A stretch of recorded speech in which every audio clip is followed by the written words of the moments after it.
총장님께서 이제 저희가 탄생하는 거, 연구소 설립하는 것부터 시작해가지고 전임 총장 때부터 동국대학교에서 전면적인 그러한 지원이 없었더라면은 여기까지 오는 것도 참 힘들었을 겁니다. 예.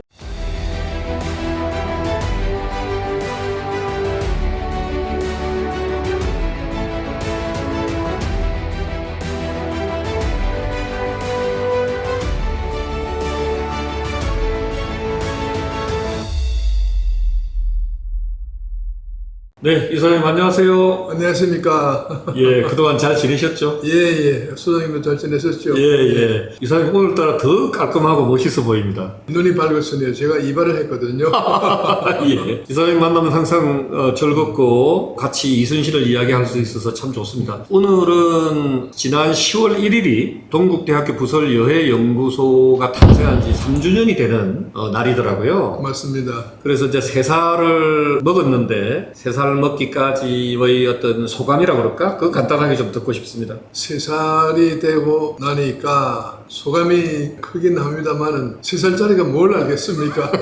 얘기해봐서 자기 자랑 같은데 사실은 뭐 크게 자랑할 것도 없고 저희는 빨리 혼자서 독립 걸음마를 해야 되겠다 하는 그러한 마음을 가지고 소장님도 마찬가지지만은 여러 가지 그 걸음마 연습을 했습니다. 말하자면은 뭐 골든벨이라거나 또 만화 제작, 유튜브 제작, 그리고 국내 학술 세미나 등등 많은 일을 해왔는데 이런 것은 이제 연구소로서 당연히 해야 할 가장 기초적인 일이고 이제 큰 일은 이제 저희가 걸음마 단계에 들어왔으니까 이제부터라고 봐야겠죠. 네. 저도 지금 기억나는 게 지난해 우리 동국대학교 이제 윤재웅 총장님, 영화감독 김한민 감독님을 비롯해서 그 많은 분들을 발제자로 모시고 다시 보는 인간 이순신이라는 또 학술 세미나를 하지 않았습니까? 예. 그때 윤재웅 총장님께서 그 축사를 하시면서 했던 말씀이 기억이 나는데 동국대 안에 참 여러 가지 연구소가 있지만 이렇게 짧은 기간에 이렇게 많은 활동을 하는 연구소는 참 보기 드물었다 하면서 그 격려해 주셨던 그 말씀이 새삼 또 기억이 납니다. 맞습니다. 저도 그 격려사를 참 감사하게 받아들이는데요. 총장님께서 이제 저희가 탄생하는 거, 연구소 설립하는 것부터 시작해가지고 전임 총장 때부터 동국대학교에서 전면적인 그러한 지원이 없었더라면은 여기까지 오는 것도 참 힘들었을 겁니다. 예. 그래서 이제 3년 전에 저도 생각나는 게 당시 그 윤성희 동국대 총장님하고 또 문과대 김한기 학장님께서 충무공 이순신이 충무로에서 태어나지 않았습니까? 그렇죠. 예. 그래서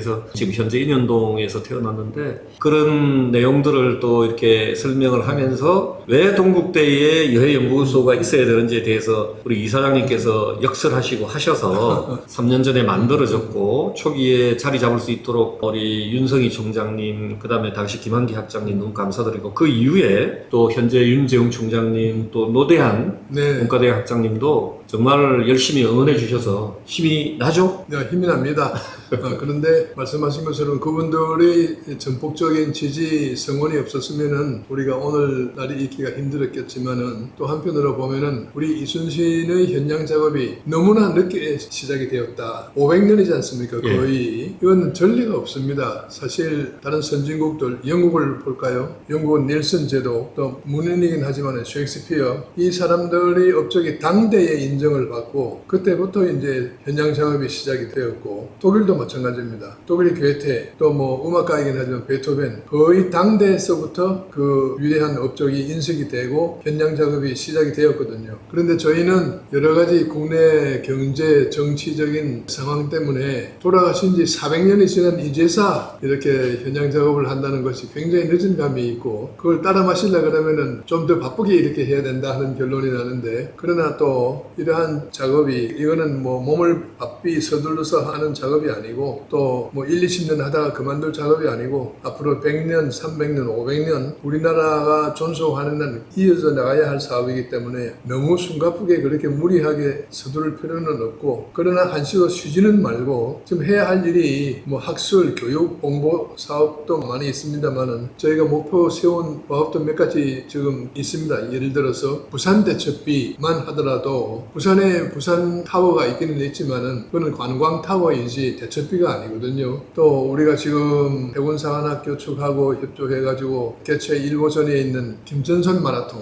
아직도 김천송이라는 인물 자체가 별로 알려지지 않다 보니까 이 이벤트를 시행하는 것도 쉽지는 않지 않습니까? 그러나 누군가는 해야 된다 이거죠. 앞으로 할 일이 지금 이때까지 3년 동안 해온 것보다 10배, 100배 많죠. 예. 그리고 제가 알고 있기로는 국내 학술 세미나를 넘어서서 국제 학술 세미나, 한중일 학술 세미나를 개최하는 걸로 알고 있는데 네. 그 점에 대해서도 한번 말씀 잠깐 해주시죠. 당연히 해야 됩니다. 한중일뿐만 아니고 셰익스피어의 말을 빌리자면은 영국만 아는 자는 영국을 모른다 하는 말이 있듯이 우리 조선 역사만 알아가지고는 조선 역사를 모르는 겁니다.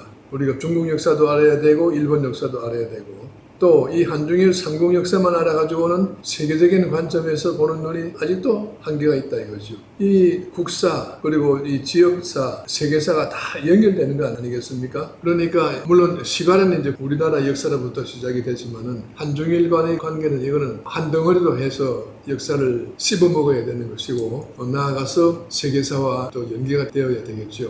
예, 하여튼 뭐 그런 의미로 국제학술 세미나까지 추진하게 된 거 3살밖에 안 됐는데 대단한 역량이라고 생각을 하고요. 우리 여해연구소가 있기 때문에 아까 이사장님께서 제대로 평가되지 못했고 당대에는 못했고 400년이 지나서 지금 이제 평가를 서서히 시작을 하고 평가되고 있다는 말씀을 하셨는데 여해연구소가 있기 때문에 그래도 이순신 장군께서 약간의 위안을 가지지 않을까 하는 생각을 하게 됩니다. 그런 맥락에서 보면 예. 최근에 우리나라에 경사가 있었지 않습니까? 노벨 문학상을 한강 작가가 예. 타게 됐는데 예. 이순신 장군하고 비교해보면 한강 작가가 참 당대에 이렇게 세계적인 실력자로 인정받았으니까 복도 많은 사람이네요. 개인적으로 보면 복도 많고 그러나 그 사람이 혼자서 갑자기 튀어나와서 받은 건 아니고 그동안에 우리나라가 경제발전 또 여러 가지 기초를 쌓아왔고 또 문학적인 업적도 그 사람이 있기 전에 또 선배분들이 기초공사를 해놓은 것이 있고 또 바깥에서 예를 들어 뭐 번역 작업이라거나 이런 걸 통해 가지고 도와준 사람이 있어가지고 그래가지고 하나의 오케스트라 팀이 된 그 가운데서 이제 지휘자라고 할까요? 하여튼 그러한 영광을 받게 된 것이고 어쨌든 개인적인 능력과 열성이 그만큼 있었기 때문에 된 것이니까 한강시의 그 수상에 대해서는 대한민국 국민이라면 누구나 다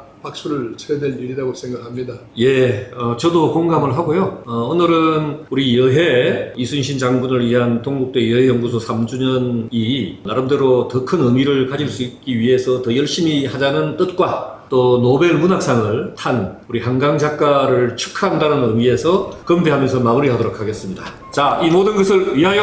여여!